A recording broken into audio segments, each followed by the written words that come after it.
Bismillahirrahmanirrahim. Assalamualaikum warahmatullahi taala wabarakatuh. Alhamdulillah, alhamdulillahi rabbil alamin, wassalatu wassalamu ala asyrafil anbiya'i wal mursalin sayyidina Muhammad wa ala alihi wa sahbihi ajma'in. Amma ba'. Jadi terima kasih kepada pemerintah majlis, seterusnya yang disantuni pemimpin masyarakat, wakil-wakil NGO, cendekiawan-cendekiawan, ilmuwan-ilmuwan, asatizah daripada pelbagai lapisan bidang, serta para pendengar yang dirahmati Allah. Jadi untuk slot ataupun sesi yang saya diamanahkan berkisar tentang sejarah Kod Jawi yang menyentuh tentang teori Kod Jawi dari perspektif Al-Quran.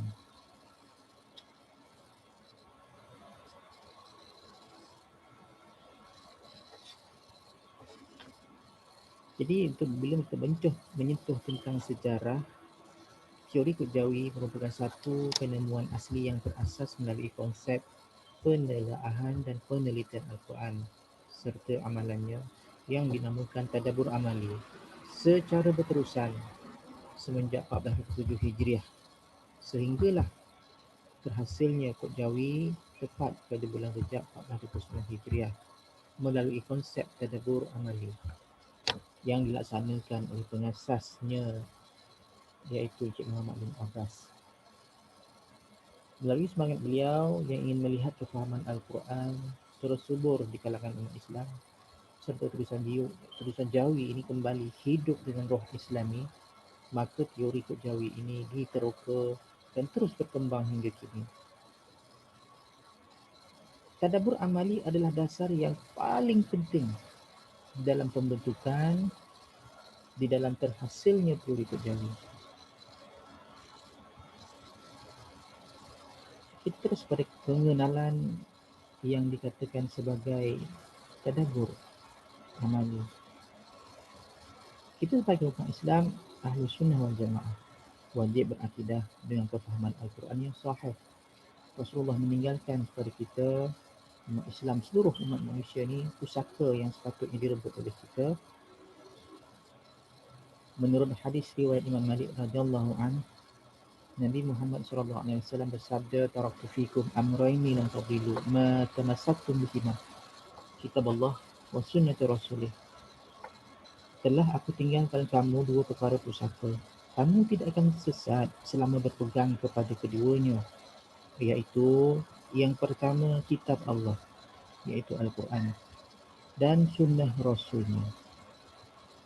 Hadis sahih riwayat hadis riwayat Malik ini telah disahihkan oleh Syekh Salim Al-Hulaili dalam Al-Ta'zim wal Minnah fil Intishari Sunnah halaman 12 hingga 13. Dan ada banyak lagi pentasih yang mengesahkan hadis ini. Sidang pendengar yang dirahmati Allah, intipati daripada hadis Nabi SAW ini adalah perkara yang paling pokok sekali. Ini adalah satu jaminan daripada Nabi junjungan besar kita bahawa apabila kita berpegang kepada Al-Quran dan sunnah Rasulnya, maka jawapannya tidak sesat selama-lamanya. Dan ingat, apabila kita hanya menggunakan Quran sahaja dan meninggalkan sunnah, kita tetap sesat. Apatah lagi hanya mengutamakan sunnah dan meninggalkan Al-Quran, tetap juga tiada jaminan daripada Rasulullah SAW bahawa kita tetap sesat.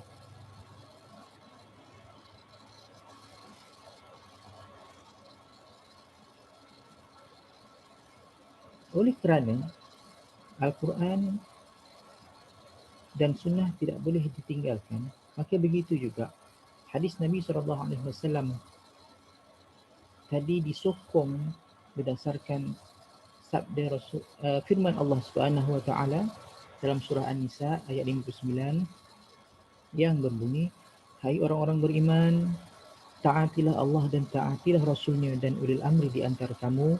Kemudian Jika kamu berlainan pendapat tentang sesuatu, maka kembalikanlah ia kepada Al-Quran yang pertama dan Rasul Sunnahnya. Jika kamu benar-benar beriman kepada Allah dan hari kemudian, yang demikian itu lebih utama bagimu dan lebih baik akibatnya. Surah An-Nisa ayat 59. Jadi jelas kan, berdasarkan dua hujah tadi, hadis Nabi SAW dan juga surah An-Nisa ayat 59 yang dikutip daripada Al-Quranul Karim menjelaskan Al-Quran dan Sunnah wajib selari untuk memastikan sebarang urusan dan tidak tanduk kita, apatah lagi dalam kita melaksanakan suatu urusan yang berkaitan dengan kehidupan ini agar tidak sesat. Kita kaitkan dengan konteks ataupun tajuk kita yang membincangkan tentang perkara yang amat besar, iaitu tadabbur. Jadi kita lihat dulu definisi berdasarkan firman Allah, Kitabun anzalnahu ilaik mubarakun liyadabbaru ayatih wa liyatadabbaru ulul albab. Surah As-Sad ayat 29. Dari segi istilah, tadabbur merupakan usaha untuk mencari makna di sebalik zahir suatu perkara. Kalimah tadabbur juga digunakan pada setiap usaha manusia untuk mendalami hakikat satu perkara. Tujuan Al-Quran diturunkan, firman yang telah saya bacakan tadi, surah Sad ayat 29.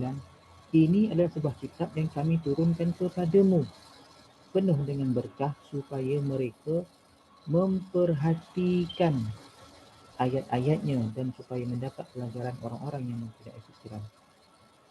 Sumber ini saya dapat daripada Mufti Wilayah Persekutuan dalam artikelnya yang bertajuk artikel Al-Kafi nombor 1226 yang bertajuk Perbezaan antara tafsir dan tadabbur Al-Quran, dan penjelasan terkait tadabbur dan tafsir dan segala hujahnya berada dalam artikel ini, kan? Dan menjadi satu perkara yang perlu diketahui umum dan diketahui oleh masyarakat umat Islam pada hari ini. Tadabbur adalah wajib ke atas setiap Muslim. Itu hujah yang dijelaskan, kan? Bersumberkan Mufti Wilayah Persekutuan tadi. Tadabbur adalah wajib ke atas setiap Muslim. Dari sudut etimologi,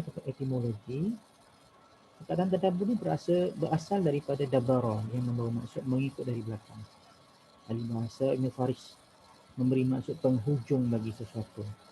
Manakala tadabbur pula membawa maksud melihat akibat atau kesan daripada sesuatu perkara atau perbuatan yang dilakukan. Dari segi istilah, tadabbur ini adalah pemerhatian, penelitian, renungan serta pengkajian yang dilakukan terhadap makna Al-Quran.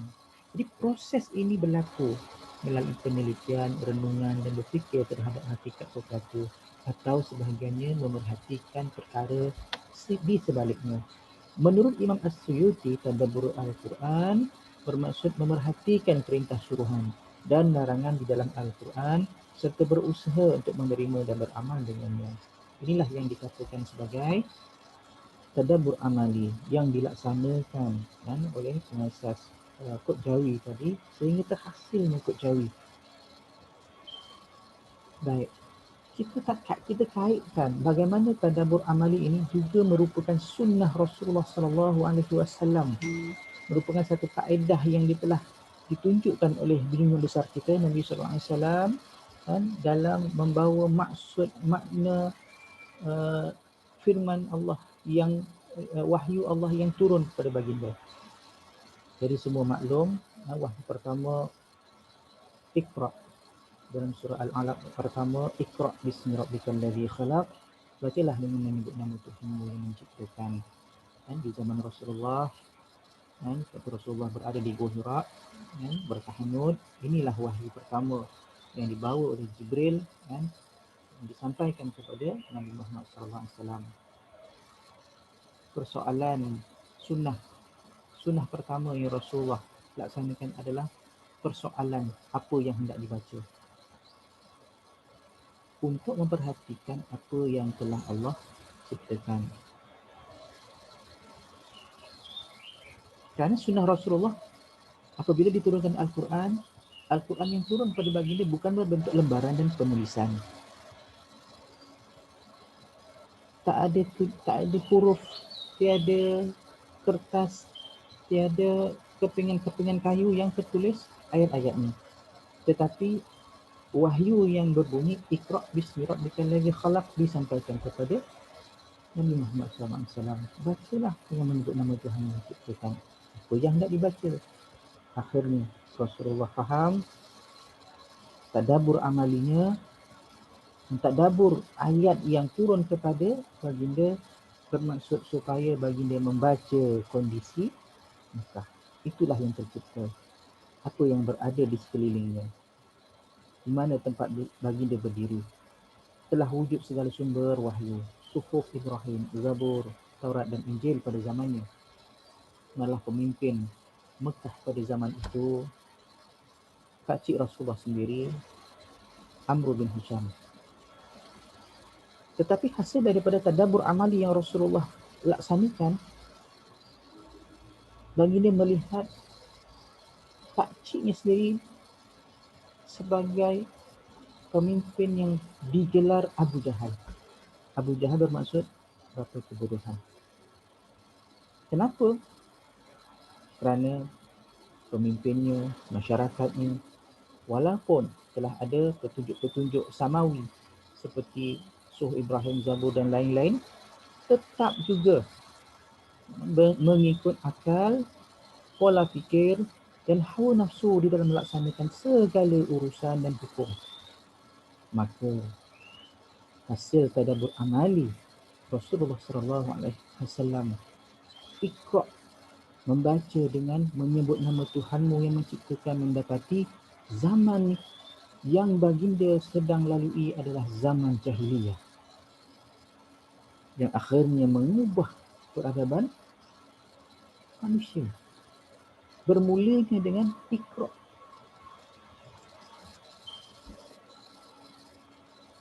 Seterusnya, kita lihat bagaimana firman yang sama dan pada tahun 1427 Hijriah dengan konsep tadabbur amali, ayat yang sama, wahyu yang sama dalam bentuk tulisan. Bacalah dengan menyebut nama Tuhanmu yang menciptakan. Sunnah yang sama juga dipraktikkan. Bukan sekadar ayat Al-Quran itu saja yang diperhatikan, dibaca kondisi kehidupan manusia sebagai satu sunnah bagaimana Rasulullah melaksanakan firman ini, khususnya dibacakan, dilihat, diikra' umat Islam pada waktu ini. Keadaan rasuah, keadaan kebuluran, kemiskinan yang melanda umat Islam. Malah hari ini anak bangsa kita semakin jauh daripada agama, semakin jahil akhlaknya, gejala sosial yang tak sudah-sudah. Walaupun Al-Quran di hadapan mata kita. Inilah Iqra' pertama pada tahun 1427 Hijriah. Tadabbur amali dilaksanakan. Inilah yang dibacakan dan inilah yang ditadabburkan.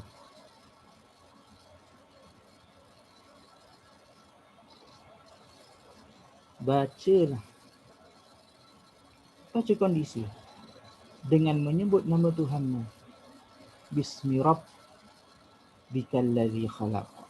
Yang menciptakan apa yang Allah ciptakan pada tahun 1427 Hijriah itu, segala-galanya pun Allah ciptakan. Kondisi umat Islam dah ada Al-Quran, baca Al-Quran, macam-macam program Al-Quran, tapi tidak faham makna Al-Quran ataupun tidak baca Al-Quran itu dengan tujuan Al-Quran itu diturunkan, tidak baca dengan basmalah. Apa itu basmalah akan diterangkan seterusnya. Ini perkaitan dia apabila diminta untuk membaca ataupun Iqra', bacalah dengan basmalah. Bacalah dengan menyebut nama Tuhanmu. Iqra' bismi rabb. Al-Quran telah dimushafkan, telah direkodkan, telah dihafal, semuanya telah tercipta. Ia dianggap sempurna dalam memberikan pedoman dan pelajaran kepada manusia. Tetapi umat Islam masih mendahulukan akal dan hawa nafsu dalam melaksanakan segala urusan. Dan itulah tadabbur yang dilaksanakan pada waktu itu oleh pengasas Kod Jawi, melihat kondisi umat yang baca Al-Quran tapi tidak faham makna Al-Quran. Pada waktu itu juga zaman dipanggil masih zaman moden, tetapi umat Islam tertindas. Kenapa? Kerana tidak mengamalkan tadabbur amali. Jadi berdasarkan tadabbur amali ini juga, pelaksanaan tadabbur amali dilakukan berterusan, bermula dengan niat untuk mengubah cara manusia itu berfikir bahawa jangan meletakkan akal dan hawa nafsu di hadapan. Letakkan nakli dulu. Wahyu ini diturunkan, dibaca dengan basmalah. Akhirnya, Kod Jawi terhasil pada 1449 Hijriah. Melalui disiplin bacaan Al-Quran secara tadabbur amali serta Kod Jawi, maka seterusnya terhasil penemuan-penemuan penting yang lahir daripada tadabbur amali Al-Quran. Ittabi' ma uhiya ilaika min rabbik la ilaha illahu wa'rid 'anil musyrikin. Yang bermaksud, ikutilah apa yang telah diwahyukan kepadamu dari Tuhanmu. Tidak ada Tuhan selain dia, dan berpalinglah dari orang-orang musyrik. Surah Al-An'am ayat 106. Itulah niat supaya kita tadabbur Al-Quran, tadabbur amali. Itulah niat seawalnya bagaimana pengasas Kod Jawi ini meletakkan Al-Quran di hadapan, bukan dengan niat untuk mencipta ataupun menghasilkan sesuatu, tetapi kerana niat untuk tadabbur, memerhatikan ayat-ayatnya mengikut sudut pandang sunnah tadi. Akhirnya dipimpin dengan wahyu untuk menghasilkan, akhirnya terhasil Kod Jawi. Dan di sinilah disiplin tadabbur amali harus, mesti, wajib didasari berdasarkan dengan konsep Iqra' bismi rabbikal ladzi khalaq. Bacalah Al-Quran, tadabburlah ayat-ayat Allah ini dengan menyebut nama Tuhanmu, dengan basmalah, dengan bismillah. Ikutilah apa yang telah diwahyukan. Ittabi'na. Itulah hasrat, dengan berhasilnya Kod Jawi ini, supaya mengembalikan masyarakat untuk melihat satu kebesaran Allah. Dengan Kod Jawi ini mampu untuk menarik semula masyarakat kepada wahyu. Kerana dengan ikut wahyu maka terhasil Kod Jawi. Dengan tadabbur amali terhasil Kod Jawi, dan apa yang terkandung dalam Al-Quran mampu untuk dizahirkan dalam bentuk apa yang Allah ciptakan. Dan mudah-mudahan itu adalah solusi ataupun itu adalah satu jawapan kepada doa kita, dan untuk Allah pimpin kita, untuk Allah bantu umat Islam yang hari ini kembali balik kepada zaman kegelapan, tidak nampak apa fungsi Al-Quran yang sebenar. Aku qauli hadza wa astaghfirullahalazim li wa lakum wa billahi taufiq wal hidayah. Assalamualaikum warahmatullahi wabarakatuh.